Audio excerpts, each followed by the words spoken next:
ಬೆಂಗಳೂರು ಮೂಲದ bike racer Ullas ಸಂತೃಪ್ತಾನಂದ ಅವರು ಥಾಯ್ಲೆಂಡ್ನಲ್ಲಿ ನಡೆದ ಅಂತಾರಾಷ್ಟ್ರೀಯ ಬೈಕ್ ರೇಸಿಂಗ್ ಚಾಂಪಿಯನ್ಶಿಪ್ನಲ್ಲಿ ಚಿನ್ನದ ಪದಕ ಪಡೆದು ನಾಡಿಗೆ ಹೆಮ್ಮೆ ತಂದಿದ್ದಾರೆ. ಸಂತೃಪ್ತಾನಂದ ಹಾಗೂ ಲತಾ ದಂಪತಿಗಳ ಪುತ್ರನಾದ ಉಲ್ಲಾಸ್ ಸಂತೃಪ್ತಾನಂದ ಅವರಿಗೆ ಬಾಲ್ಯದಲ್ಲೇ ಬೈಕ್ ರೇಸಿಂಗ್ ಮೇಲಿನ ಅಪಾರ ಆಸಕ್ತಿ ಬೆಳೆಯಿತು.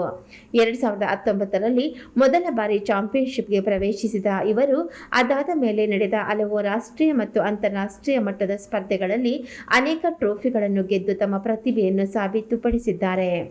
ಇತ್ತೀಚೆಗೆ 2025ರಲ್ಲಿ ಥಾಯ್ಲೆಂಡ್ನಲ್ಲಿ ಆಯೋಜಿತ ಬೈಕ್ ರೇಸಿಂಗ್ ಚಾಂಪಿಯನ್ಶಿಪ್ನಲ್ಲಿ ಇವರು ಅಪೂರ್ವ ವೇಗ ಮತ್ತು ತಂತ್ರಪಟುವನ್ನು ಪ್ರದರ್ಶಿಸಿ ಮೊದಲ ಸ್ಥಾನ ಪಡೆದು ಚಿನ್ನದ ಪದಕವನ್ನು ತಮ್ಮದಾಗಿಸಿಕೊಂಡಿದ್ದಾರೆ.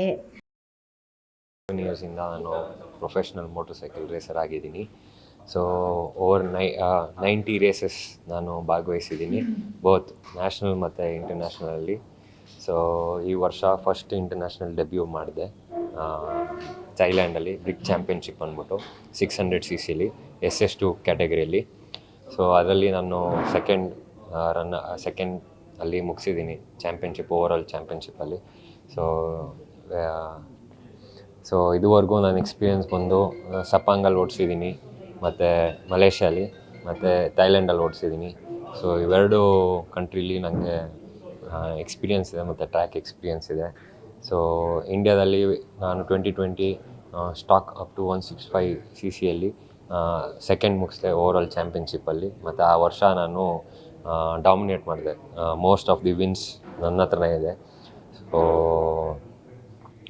ಸೊ ತುಂಬ ಖುಷಿ ಆಗುತ್ತೆ. ಮತ್ತು ಏನಂದರೆ ನಾನು ಸ್ಟಾರ್ಟ್ ಮಾಡಿದ್ದು ಸ್ಟಾಕ್ 165 cc, ಮತ್ತು ಇವಾಗ ಓಡಿಸ್ತಿರೋದು 600 cc CBR 600 RR ಅಂದ್ಬಿಟ್ಟು.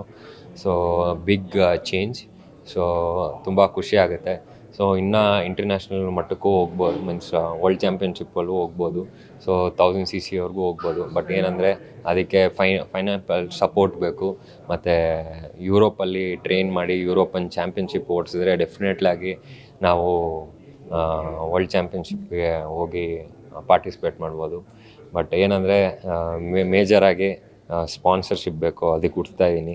ಸೊ ಈ ಮೆಸೇಜ್ ಏನಂದರೆ I am really very hard working guy, but very lacking in maybe getting a good team and getting a good time, good bike where I can show that I'm very potential rider. So ತುಂಬ struggle ಮಾಡ್ತಾಯಿದ್ದೀನಿ ಒಳ್ಳೆ team ಹುಡ್ಕೋಕ್ಕೆ. So ಆ team ಡೆಫಿನೆಟಾಗಿ ಸಿಗುತ್ತೆ ಅಂತ ಅಂದ್ಕೊಂಡಿದ್ದೀನಿ, ಹಾಗೇ ಆಗುತ್ತೆ. So this is it. ನಾನು ಫಸ್ಟ್ ಆಫ್ ಆಲ್ ನೀವು ತೊಂದರೆಯಲ್ಲಿದ್ದೀರಾ, ಮತ್ತು ಬರೋವರೆಗೂ ತೊಂದರೆ ಆಗುತ್ತೆ. ಸೊ ಆಮೇಲೆ ತುಂಬ ಅದು ಕೆಟ್ಟ ಒಪಿನಿಯನ್ ಆಗುತ್ತೆ, ಎಸ್ಪೆಷಲಿ ನಮಗೆ ಪ್ರೊಫೆಷ್ನಲ್ ರೈಡರ್ಸ್ಗೆ. ಅದರಿಂದ ತುಂಬ ಕೆಟ್ಟ ಒಪಿನಿಯನ್ ಆಗುತ್ತೆ. ಮತ್ತು ಅದನ್ನು ಶೋಕೇಸ್ ಮಾಡೋಕ್ಕಲ್ಲ, ಎಲ್ಲಿ ಒಳ್ಳೆ ಟ್ಯಾಲೆಂಟ್ ಇದೆ ಅದಕ್ಕೆ ಅಂತ ಒಂದು ಟ್ರ್ಯಾಕ್ ಇದೆ, ಅದಕ್ಕೆ ಅಂತ ಒಂದು ಅಕಾಡೆಮಿ ಇದೆ, ಅದಕ್ಕೆ ಅಂತ ಒಂದು ಪ್ಲೇಸ್ ಇದೆ ಮಾಡೋಕ್ಕೆ. ದಯವಿಟ್ಟು ಒಳ್ಳೆ ಗ್ರೇಡ್ ಹೆಲ್ಮೆಟ್ ಹಾಕ್ಕೊಳ್ಳಿ, ಜಾಕೆಟ್ ಹಾಕ್ಕೊಳ್ಳಿ, ಗ್ಲೌಸ್ ಹಾಕ್ಕೊಳ್ಳಿ, ಬೂಟ್ಸ್ ಹಾಕ್ಕೊಳ್ಳಿ.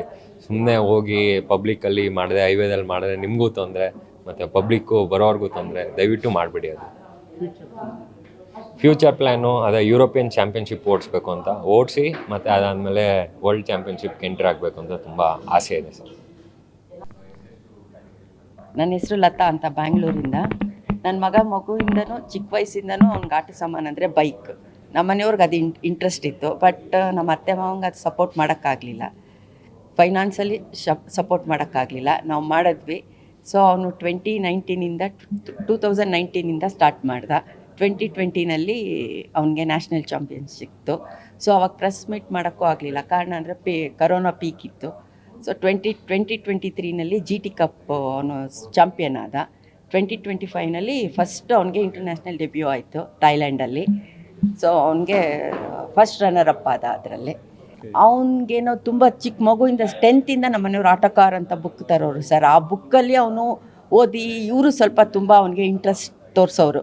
ಇವ್ರಿಗೆ ಇಂಟ್ರೆಸ್ಟ್ ಇತ್ತಲ್ಲ, ಸೊ ಮಾಡ್ತಾನೆ ಅಂತ ಇವರು ತೋರಿಸೋರು. ಬಟ್ ನನಗಿಷ್ಟ ಇರಲಿಲ್ಲ, ಇರೋನೊಬ್ಬ ಬೇಡ ಅಂತ. ಸ್ವಲ್ಪ ಒಂದು 2-3 years ಬೇಡ ಅಂತಲೇ ಹಠ ಮಾಡಿದೆ. ಆಮೇಲೆ ಇಲ್ಲ ನಾನು ಮಾಡ್ತೀನಿ ಕಳಿಸಿ ಅಂತ ತುಂಬ ರಿಕ್ವೆಸ್ಟ್ ಮಾಡಿಕೊಂಡೆ.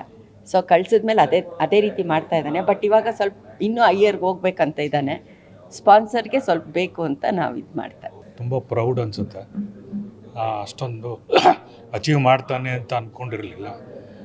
ಎರಡೆರಡು ಸಲ ಅವನಿಗೆ ಸರ್ಜರಿ ಆಗಿತ್ತು ಲಾಸ್ಟ್ ಇಯರ್.